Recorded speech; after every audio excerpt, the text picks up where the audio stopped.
gracias. Tuve que entrar desde el WhatsApp. Bueno, muchas gracias. Ahora sí.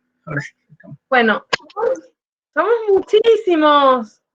Vamos a ver cómo sale. La próxima vez ya voy a ver el tema de eso que Gabriel me tiró el dato, ya lo voy a practicar. En las horas de consulta nos ha salido bien. Mis hijas se ríen, han tenido que venir mis dos hijas para ayudar. Bueno, listo, chao. ¿Pasa por allá?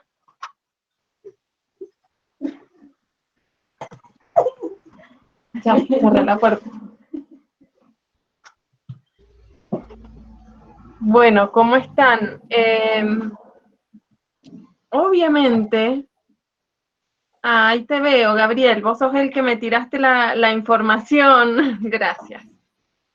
Ya lo voy a practicar, mis hijas se mataban de risa. No la conozco, pero apareció. Vamos a ver si funciona. Y bueno, obviamente no vamos a tomar lista porque vamos a estar media hora más. Hemos demorado 13 minutos en ingresar a todos, así que para la próxima ya vamos a probar otra opción.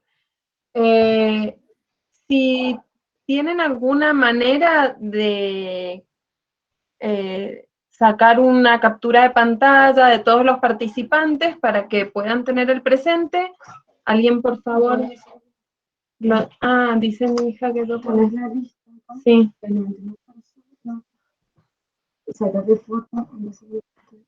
Pero toda la pantalla. Bueno.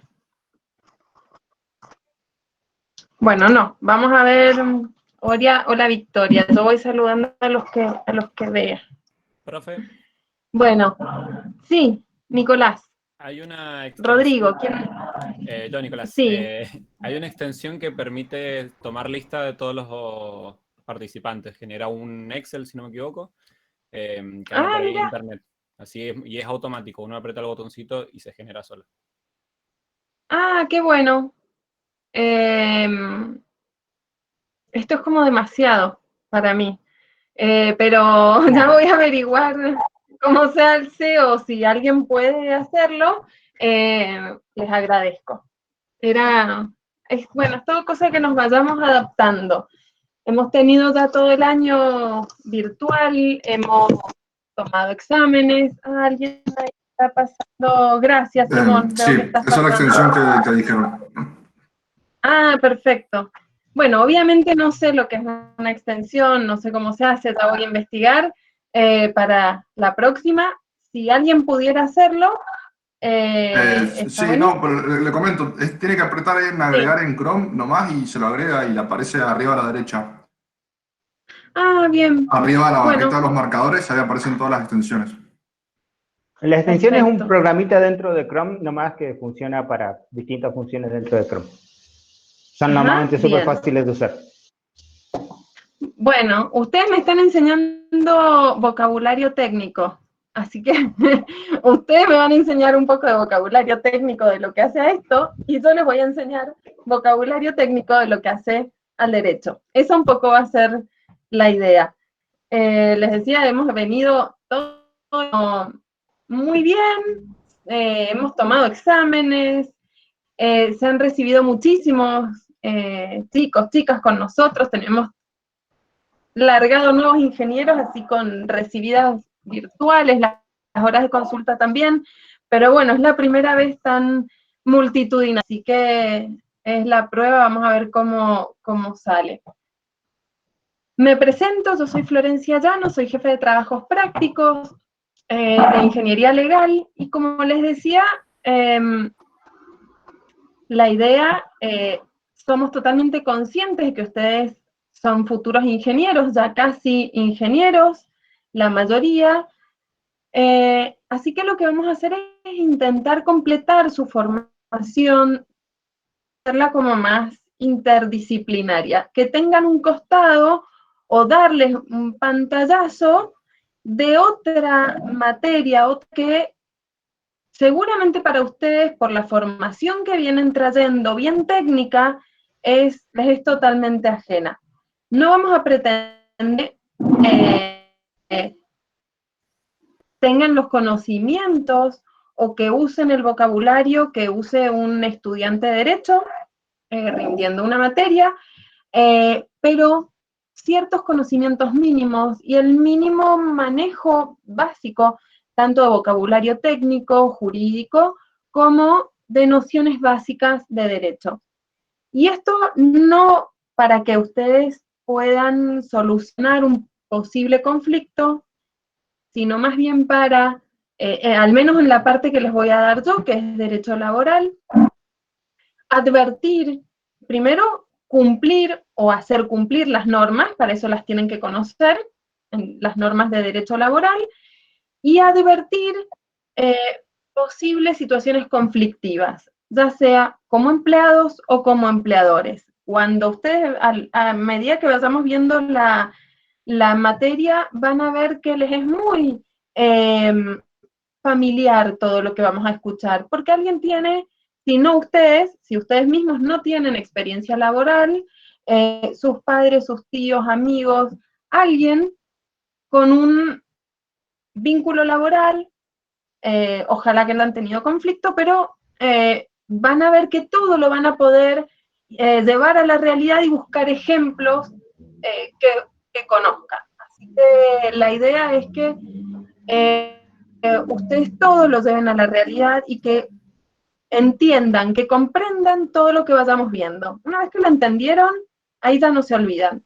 Y esa es la idea. Vamos a empezar, siempre las primeras bolitas son como las más genéricas, las más teóricas. Así que vamos a empezar como por lo más básico, sobre qué es el trabajo, qué es el derecho laboral, principios que rigen el derecho laboral. Yo les mandé el PDF,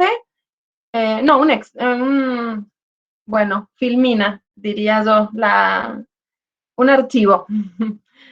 Me he dado cuenta, después algo que se ríen del vocabulario, ahora me di cuenta cuando repasando la evolución histórica, qué sé yo, un PowerPoint. Gracias, Juan Pablo.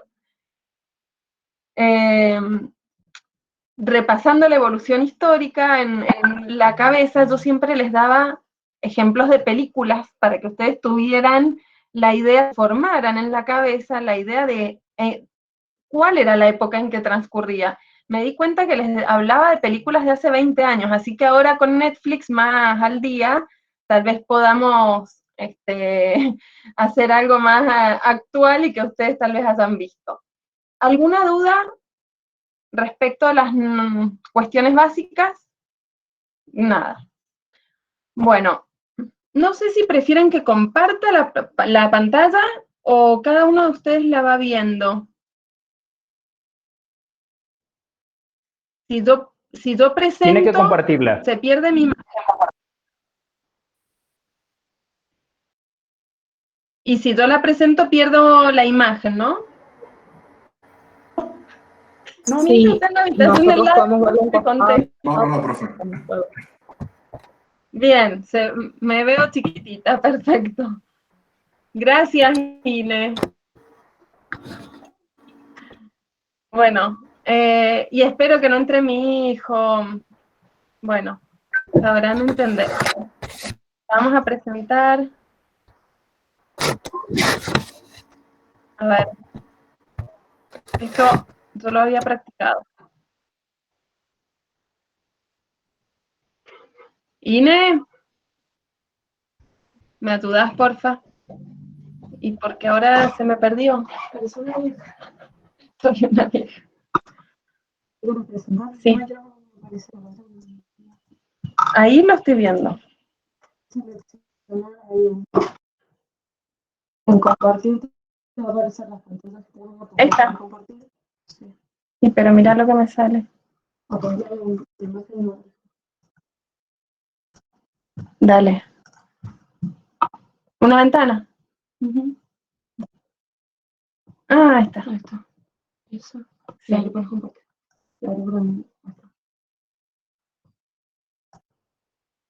Ahí estamos.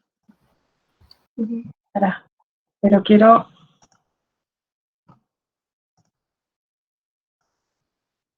Ahí está. ¿Ahora la ven? Sí. Sí, ahí está. Perfecto. Bien. Yo no la veo, pero no importa. Ah, me meto. Bien. Ahí estamos. Bueno, juro que me cuesta. Ya vamos a mejorar. Perdón. Bueno, entonces les decía que lo que vamos a ver es derecho laboral. Antes de ver el derecho laboral, tenemos que saber cuál es el objeto de esta rama del derecho, que es el trabajo humano. Y acá, por eso yo les hablaba del vocabulario técnico, la importancia que tiene, es porque lo que nosotros podamos, el concepto vulgar, no vulgar en sentido despectivo, sino común, no técnico, varía del concepto técnico de trabajo y sobre todo el que vamos a ver en derecho laboral. ¿Qué piensan que es para ustedes trabajo? ¿Qué es trabajo? El concepto que tienen de trabajo. Dar una parte de nuestro tiempo para brindar un servicio.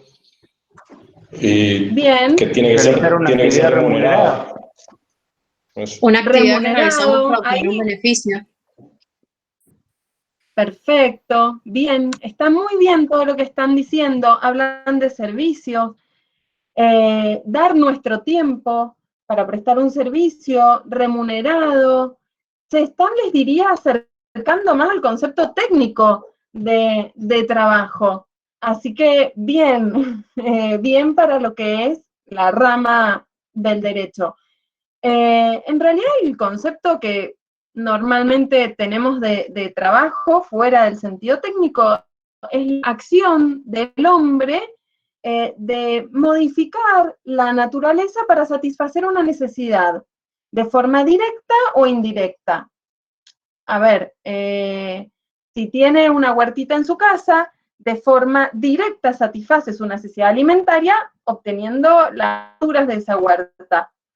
O de forma indirecta, por ejemplo, vendiéndolas. Entonces, de esa forma, indirectamente, con el dinero que pueda ganar, satisface una necesidad.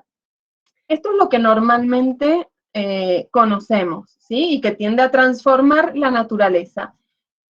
Fíjense que vulgarmente no se habla de remuneración, que ustedes sí lo incluyeron, sí de satisfacer necesidades humanas. Para el derecho laboral no va a proteger cualquier tipo de trabajo, sino algunos tipos de trabajo. Para esto también tenemos que ver, a ver cómo nace y cómo evoluciona. Sí. Sí. Una consulta, ¿Para qué ¿ha vuelvo? estado moviendo las Sí, Gabriel. diapositivas? ¿Ha estado pasando La moví al principio y ahora... Al principio ahora está, ahí la he dejado en lo que dice trabajo humano, perfecto, derecho del trabajo. Perdón, pensé que estaba pasándolas y no se estaban pasando. Ahí no, vamos. no dije nada, disculpe. No, ahí vamos. Entonces les decía que para saber cuál es llegar al concepto de contrato de trabajo, cuál es el objeto del derecho del trabajo, del derecho laboral, tenemos que ver primero qué es el trabajo. Y nos va a servir mucho ver la evolución histórica, qué es lo que se entiende por trabajo, qué es lo que se ha entendido por trabajo, y lo vamos a asociar o vamos a hacer como el paralelo con el derecho del trabajo, cómo el derecho ha ido acompañando la noción que se tiene de trabajo. En un primer momento de la historia, a ver, voy a repasar cuáles eran el PowerPoint. A ver si no me fui. Ahora sí las estoy pasando, Gabriel, pero ya voy a volver. Vamos a la evolución histórica. En un primer momento de la historia, el trabajo estaba visto como algo indigno, algo que solo realizaban los esclavos, por lo tanto, no era algo el trabajo estaba como asociado a la esclavitud, no era algo digno ni de proteger, ni de valorar, por lo tanto, no había ninguna norma relativa al trabajo en la antigüedad. Después, en la Edad Media, el cristianismo cambia un poco la visión, hasta ahí nomás, porque la esclavitud sigue existiendo por cientos y cientos de años más, pero empieza a verse al trabajo como algo digno. Empiezan en la Edad Media a aparecer todos los trabajos estaban vinculados a las cuestiones manufactureras, el herrero, el carpintero, el que labraba la tierra. Me encanta, en esto yo les decía de las películas, ¿han visto The Last Kingdom, una serie? Bueno, si ven algún capítulo, un solo capítulo, cualquiera, les muestra una imagen bien de cómo era en la Edad Media, el señor feudal con ciudades amuralladas, vivía en pésimas condiciones alrededor, que trabajaban para el señor feudal y no podían tener el fruto de su trabajo. Pero acá, en esta época, empieza a reconocerse un poco más el trabajo, más digno, empiezan a asociarse, todos los herreros de diferentes lugares se asociaban para poder comercializar productos. Pero llegó un momento que esto que se empezó a ver como un beneficio, el derecho a la asociación que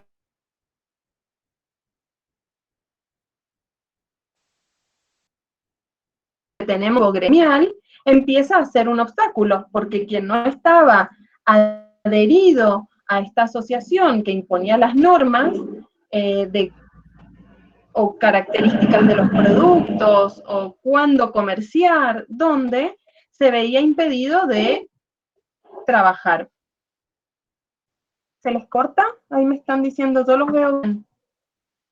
A quienes están con la cámara prendida, que te pegó un segundito, se ven bien. pero ahí arrancó de nuevo. Pero apenas. Ah, bueno. Sí, se había cortado el audio, pensé que yo era el internet. único, por eso quise preguntar en el mensaje.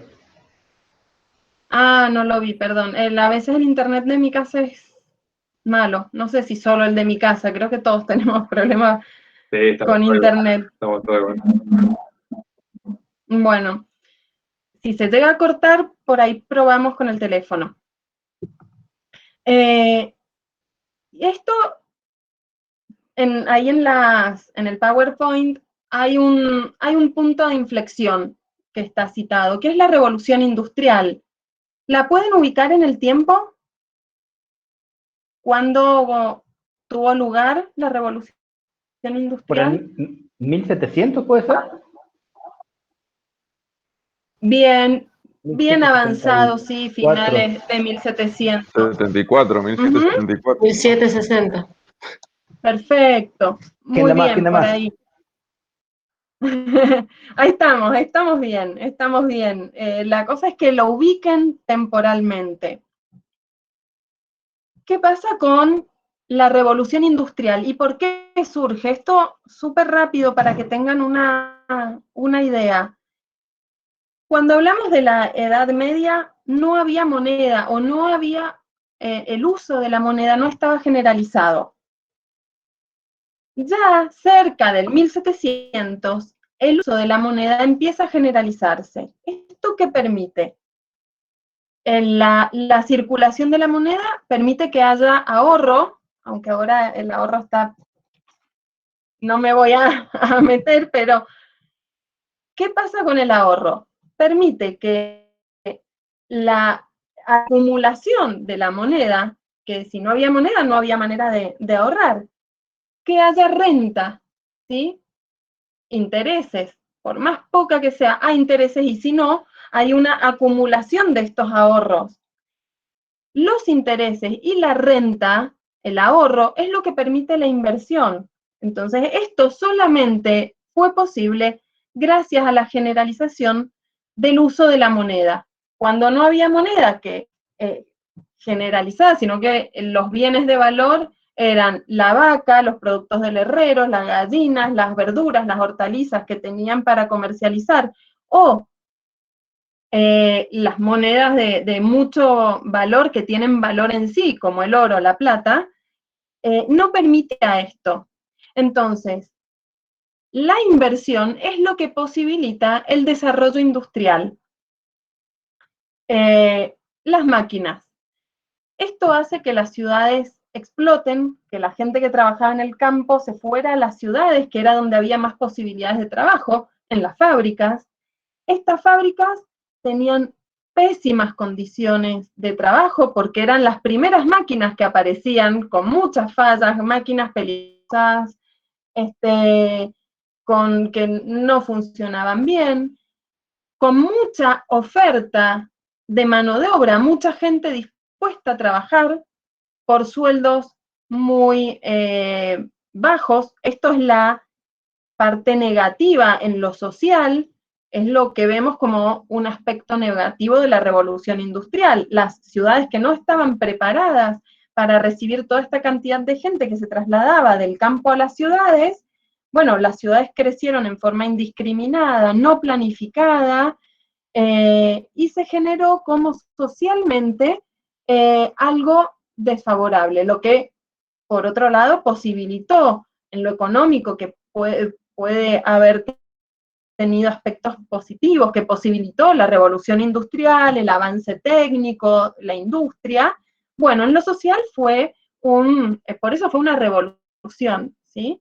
Fue conflictivo. En este tiempo que se suma la revolución industrial a otro hecho ya en lo político muy trascendente a nivel mundial. ¿Qué se les ocurre? ¿Otra revolución en la misma época? La Revolución Francesa. La francesa. Claro. ¿Y cuáles eran los pilares de la Revolución Francesa? Libertad. ¿Qué decían? Igualdad. Fraternidad, igualdad. Igualdad, libertad. Bien, Fraternidad. libertad, igualdad y fraternidad. Entonces, hay libertad. Veníamos de una época, el señor feudal, que lo que la gente tenía no era propio, que el fruto de su trabajo era propio, era todo para el señor feudal, toda la gente estaba harta, entonces nos fuimos a otro extremo, ¿sí? Entonces, absoluta libertad, y el trabajo estaba visto únicamente como una mercancía. Entonces, al haber mucha oferta de mano de obra, el valor de esa mano de obra bajaba, ¿sí? Se pagaba más barato porque había mucha gente disponible para trabajar. ¿Quiénes eran los que estaban en peores condiciones para ofrecer su mano de obra, su capacidad, su tiempo? ¿Qué se les ocurre? ¿Quiénes eran los menos queridos en un trabajo que tendrían que bajar su sueldo? Los inmigrantes. Inmigrantes. Perfecto, las mujeres y los niños. Las mujeres. Los inmigrantes todavía, claro, todavía estamos ahí bien lo que dijeron de los inmigrantes, porque no estamos en una época con naciones. Eso lo vamos a ver más adelante, ¿sí? Están recién apareciendo las naciones, los estados, todavía totalmente conformados los estados. Recién después de la Revolución Industrial empiezan a formarse los estados como los conocemos hoy. No estaba todavía aceptado bien, pero en principio lo que detona el nacimiento del derecho laboral es el fenómeno que se crea respecto de mujeres y niños, porque eran los sujetos más desprotegidos en el vínculo laboral. Pero a la vez, dentro de este Estado que propugnaba o que levantaba la bandera de libertad, el Estado no tenía que interferir absolutamente en nada en las actividades de los particulares, empieza a haber un montón de igualdades o de injusticias con hacer trabajar a los menores, jornadas interminables de trabajo, en pésimas condiciones. Entonces ahí es cuando el Estado dice, bueno, no, voy a empezar a regular, pero tenía este obstáculo, ¿cómo? Regulo, pero en realidad no me puedo meter. La ficción que se crea fue decir, bueno, niños, estos sujetos, son incapaces. Las mujeres eran incapaces. Entonces, se pone en un papel de representante de estos incapaces y va a velar por los intereses. Entonces, empiezan a aparecer las primeras normas de derecho laboral para proteger a los menores y a las mujeres en esta época. Y acá nace el derecho laboral. Primero tenemos normas de derecho laboral que fueron específicamente para limitar la jornada de trabajo de las mujeres y de los menores. ¿Han visto Peaky Blinders? Sí. ¿No? Bueno, ¿sí? Sí, profe. Bueno, sí. Yo todavía no la termino, pero ¿han visto en Peaky Blinders que donde viven es donde, tremenda, bueno, ahora estoy más a tono, o sea, no me siento una vieja. Yo les hablaba de Corazón Valiente con Mel Gibson, que tiene 25 años la película. Peliculón. Yo entiendo más eso porque no he visto Peaky Blinders. Ah, bueno. Vamos, Corazón Valiente. Corazón Vamos, Valiente. Corazón Valiente. ¿Viste? Bueno, Corazón Valiente es la Edad Media, ¿se acuerdan? Que el señor feudal hasta se la lleva a la mujer, los derechos que tenía el señor feudal. De la primer noche, bueno. En Peaky Blinders lo que me gustó que se ve es, ¿vieron cómo las fábricas, que está la escenografía en esas calles donde la gente vive, la fábrica está al lado, salen esas llamaradas de fuego, que uno ve, bueno, higiene y seguridad, nada. Ahí ya estamos bien entrada la revolución industrial, pero algo se ve. La ciudad que crece desordenadamente, muy malas condiciones, bueno, ahí estamos como al final, bastante final, porque creo que es 1920, principios de 1900, de la revolución industrial, o sea, un poco más ordenado, pero ya el final del caos que se generó en la vida, en la organización de las ciudades. Bueno, ahí nace el derecho laboral. Vamos a volver, ahí está, al PowerPoint. Entonces les decía, no cualquier tipo de trabajo es el trabajo que regula la... Cuando hablamos de la historia del derecho laboral, vimos una ausencia absoluta de derecho laboral, de protección del trabajo de las personas, y vemos cuándo empieza a aparecer el derecho laboral para proteger al trabajo. Pero no obstante eso, la ley dice en el artículo, yo les voy a citar números de artículos, pero no es necesario que se los acuerden. Se los aviso ya para que no entren en pánico de entradita. La ley de contrato de trabajo dice, bueno, a los fines de esta ley, solo para la ley de contrato de trabajo es una actividad lícita que se presta a favor de quien tiene la facultad de dirigirlo mediante o a cambio de una remuneración. Esto quiere decir, nos da básicamente dos características de cuál es el trabajo, la ley de contrato de trabajo va a tomar para regular y proteger. El trabajo en relación de dependencia y aquel que se hace a cambio de una remuneración. Entonces, no va a quedar, por ejemplo, incluido el trabajo benévolo, el que se hace sin cobrar algo a cambio, ni el trabajo autónomo, si no tengo a nadie quien dirija ese trabajo.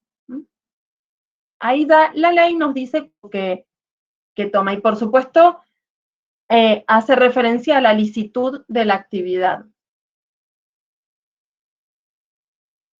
¿Pero qué es el trabajo en relación de dependencia? Esto lo vamos a ver rápido porque después lo vamos en mayor detalle porque es muy importante, tanto que si no hay relación de dependencia, como vimos, al referirnos al artículo 4, no va a ser una actividad protegida por la ley de contrato de trabajo. Podrá caer al amparo de otras normas, por ejemplo, del derecho civil, pero no del derecho laboral, que vamos a ver cuáles son las características que tiene.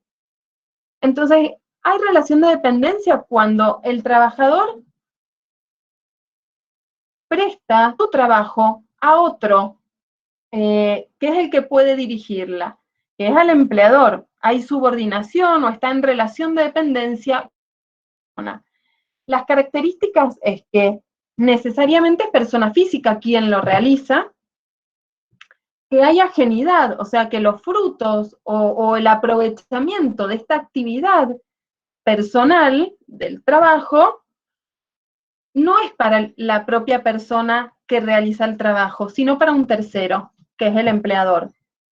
Y hay subordinación, que implica la sujeción a órdenes, obedecer órdenes.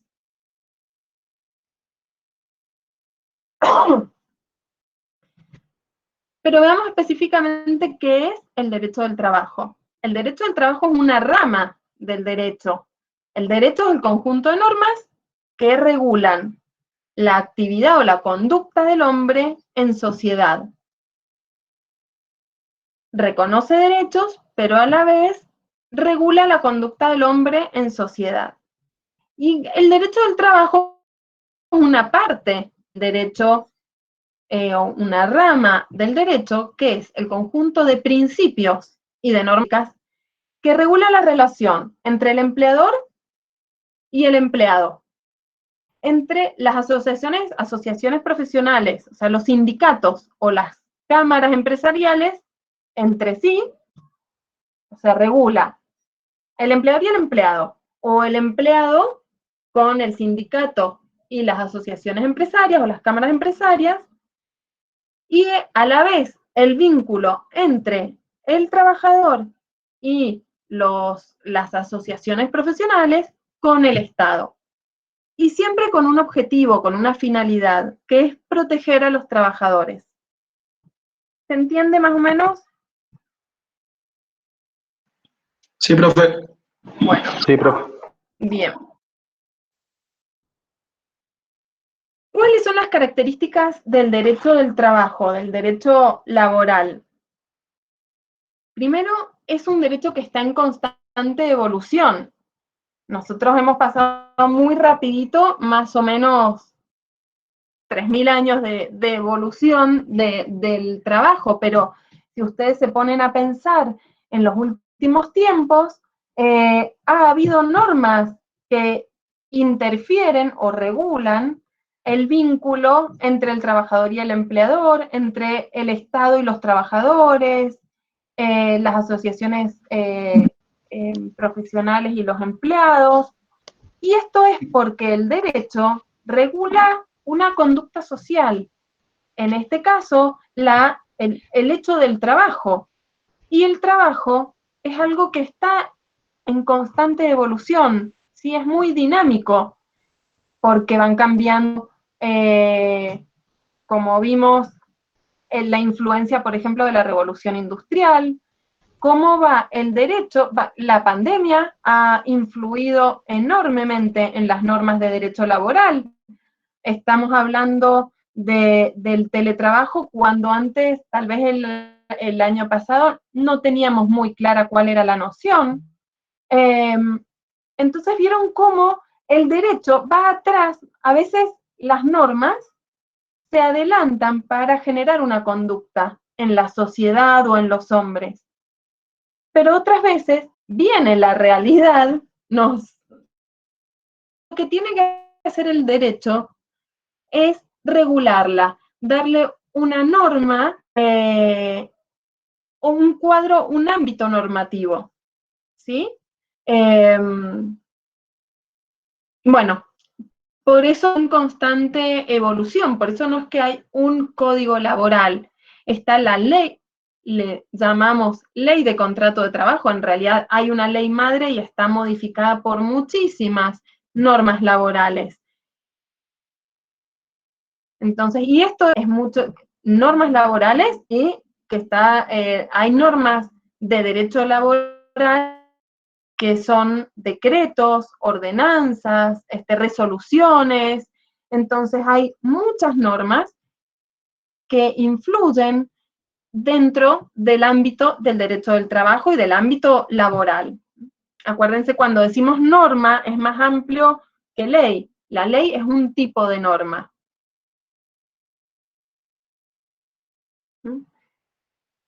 es protectorio. Esta es la principal característica y el principal objetivo del derecho del trabajador.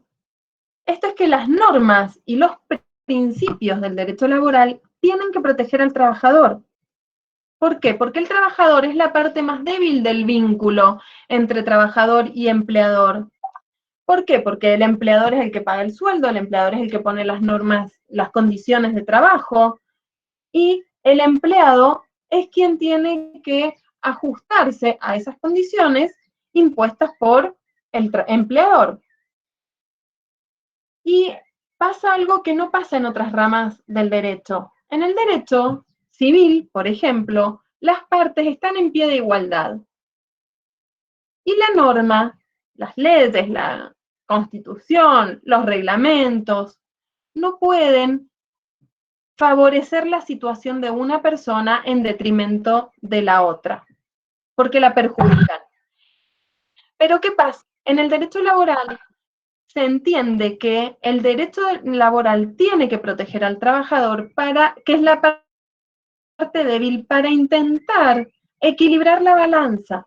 Al generar una protección mayor a una de las partes, a la parte más débil, lo que se intenta es igualar un poco la posición de las partes.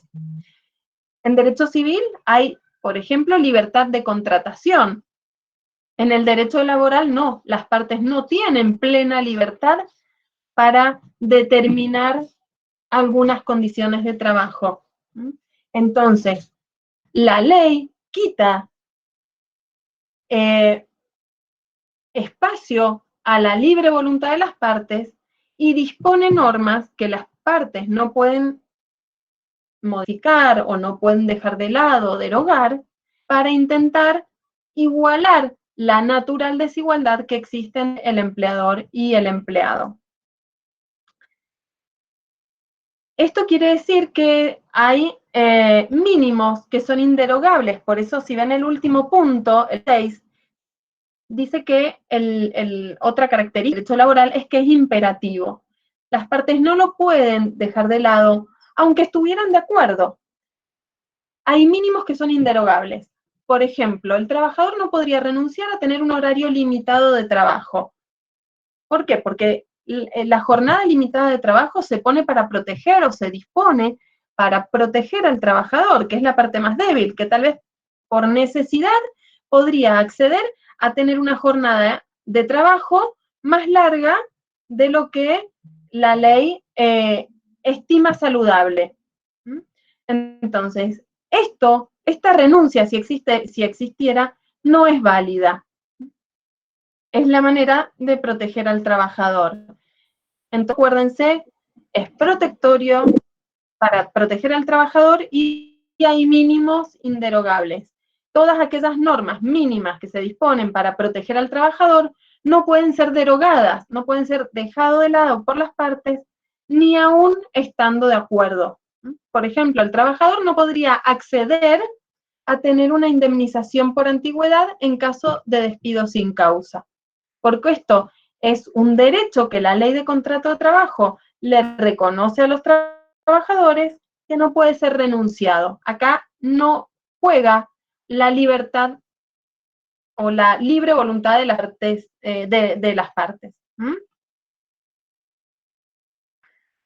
Es profesional porque se refiere al hecho del trabajo, regula y se centra en este hecho del trabajo. Es un derecho especial, por eso vieron que yo les decía, tiene principios especiales. Hay normas que rigen en derecho civil, en derecho comercial, pero que no rigen en el derecho laboral, porque justamente es protectorio, porque regula el hecho del trabajo y es un derecho especial con características propias, con principios propios que lo van a guiar. Por eso también es autónomo, tiene autonomía científica, o sea que se estudia el derecho laboral, se estudia libros de derecho laboral, tiene autonomía legislativa, esto quiere decir que hay normas específicas de derecho laboral, y a la vez hay autonomía didáctica, esto es que se estudia de manera separada, como materias separadas dentro de las universidades. Y lo del imperativo.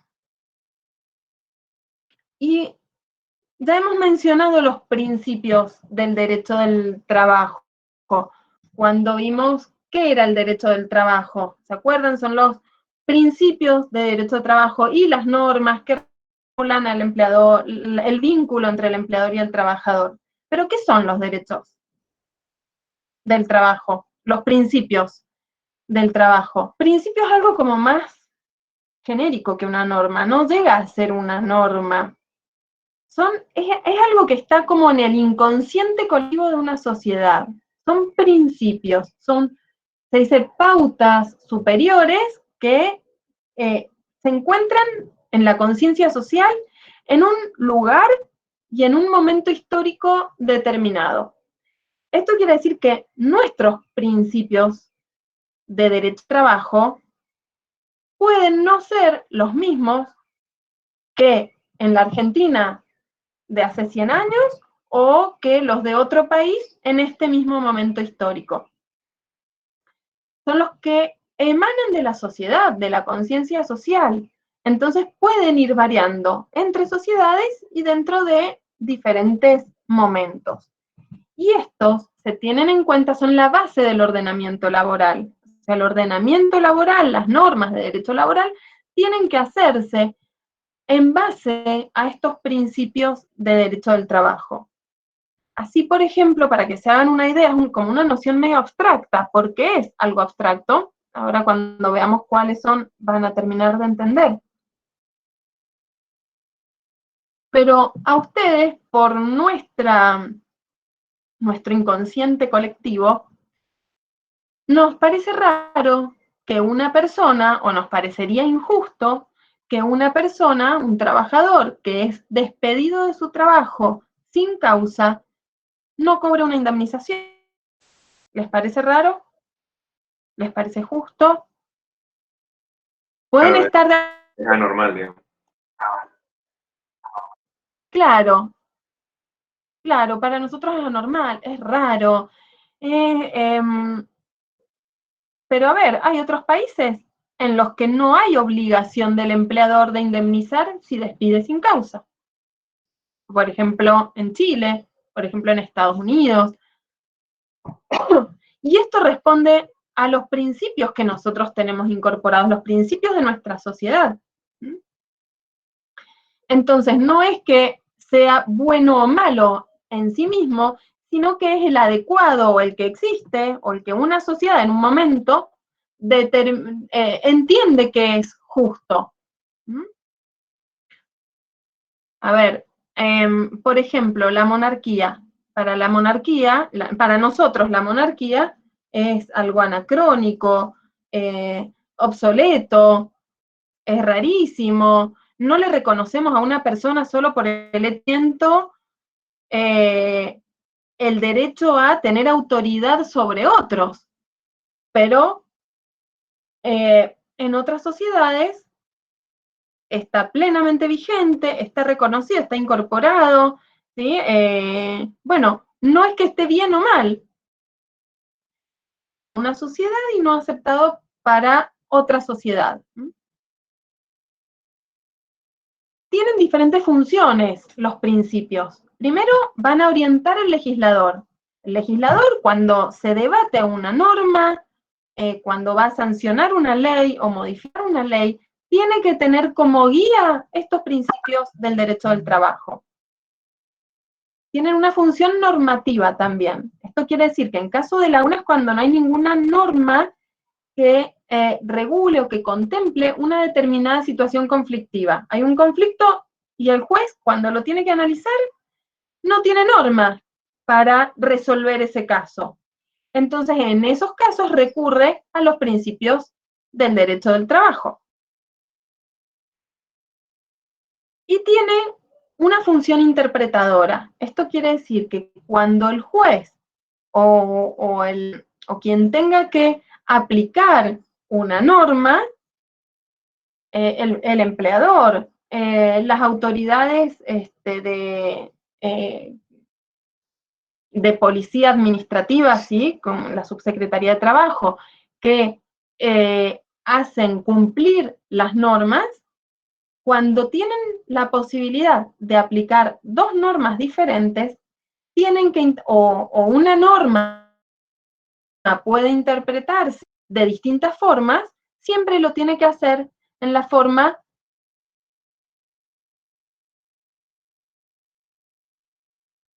que lo guíen los. Van a ver con el primero y el más importante cómo se presenta.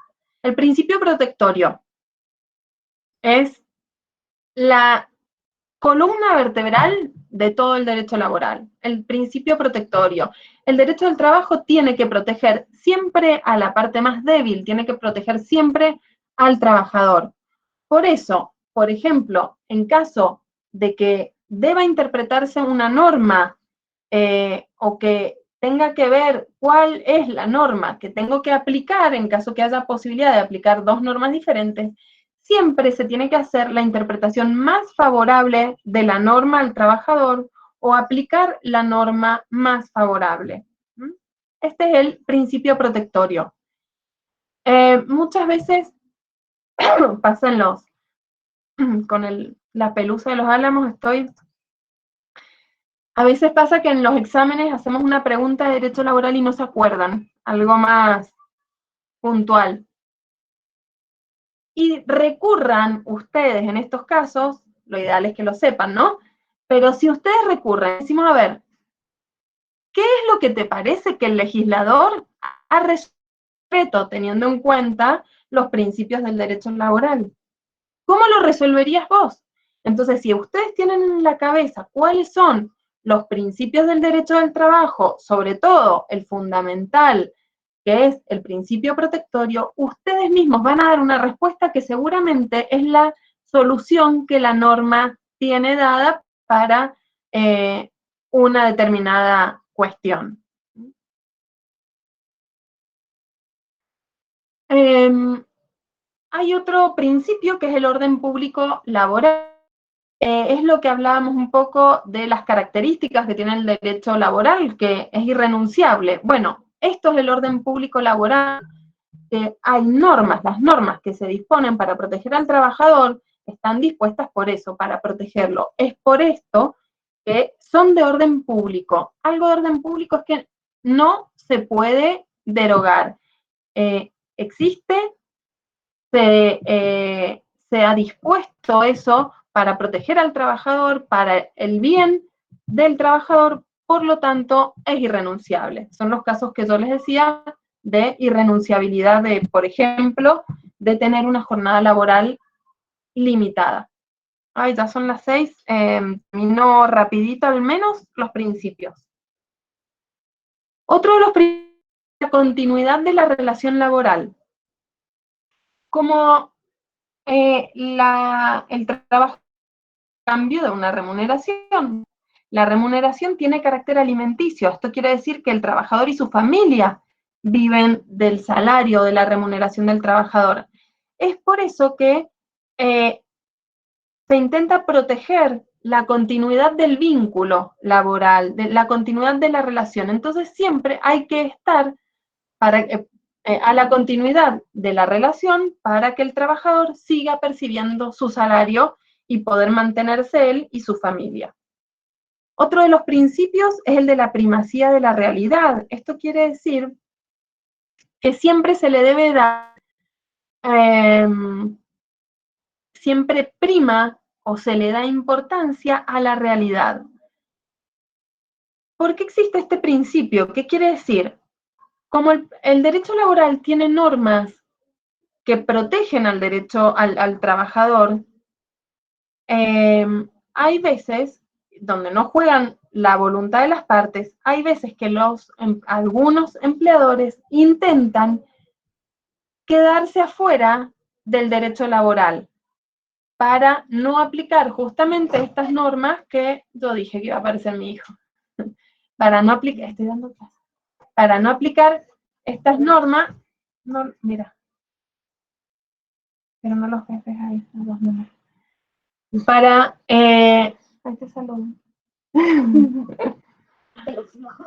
andar sol.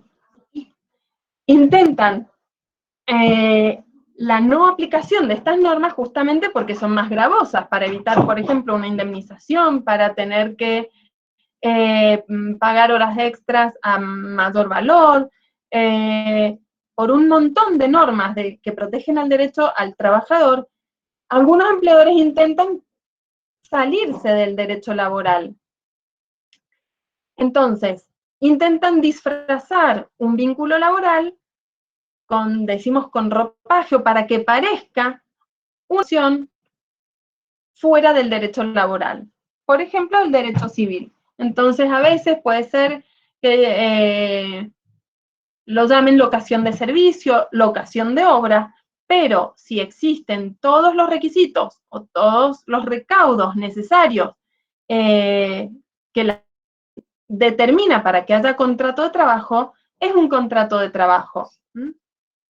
O por más que no se pueda acreditar de una determinada situación, siempre se le da primacía a la realidad, más allá de lo que, por ejemplo, diga en un contrato.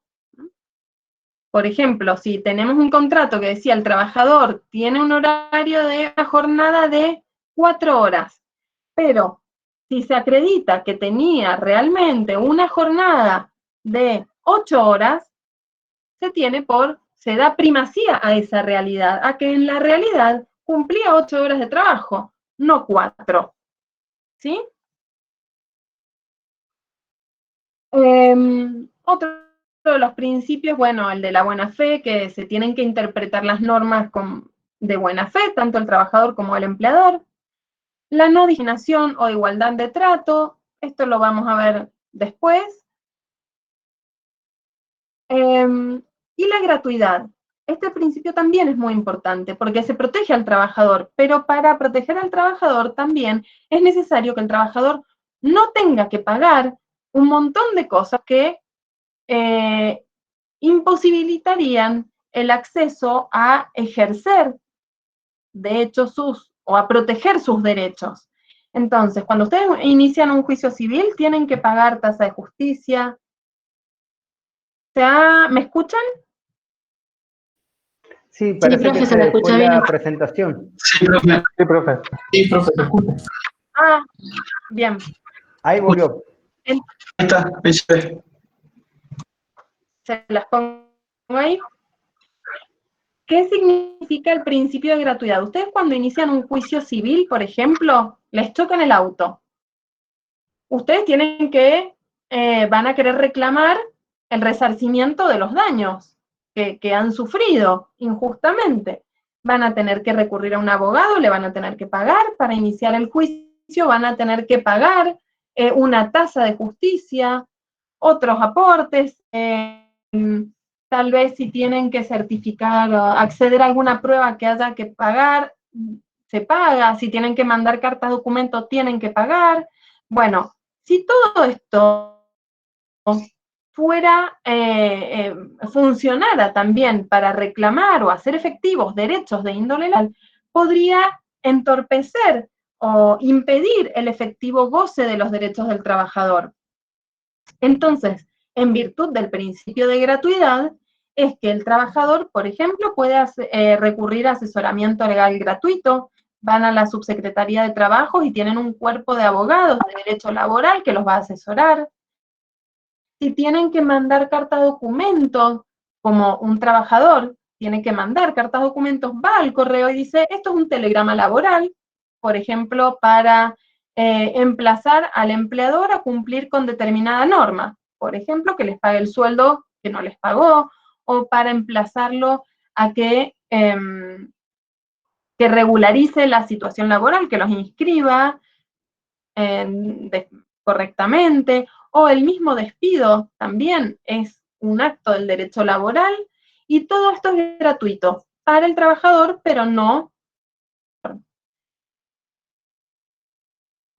El juicio, si tiene que iniciar un juicio para el reconocimiento de los derechos de un trabajador, lo inicia, puede hacerse con asesoramiento gratuito o o no, pero no tiene que pagar nada el trabajador para iniciar una demanda laboral. Y se ve quién paga al final del juicio.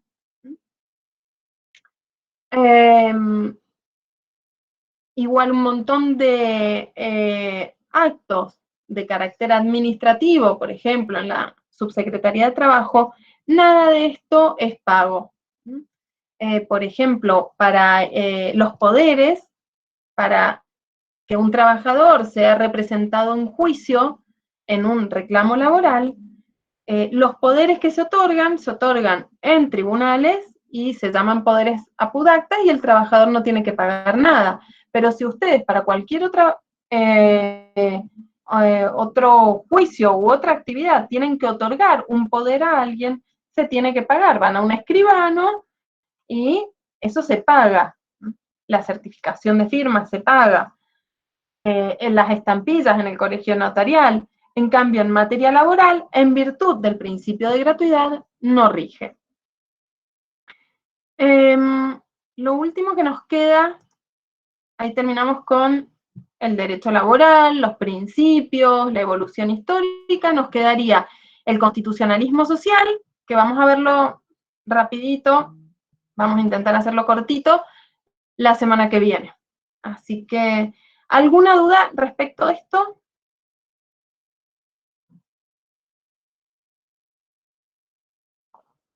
Bueno, No, profe, ninguno. nos vemos entonces. No. Nada, Bastante bueno. más claro que el tema anterior. O el primero, por lo menos.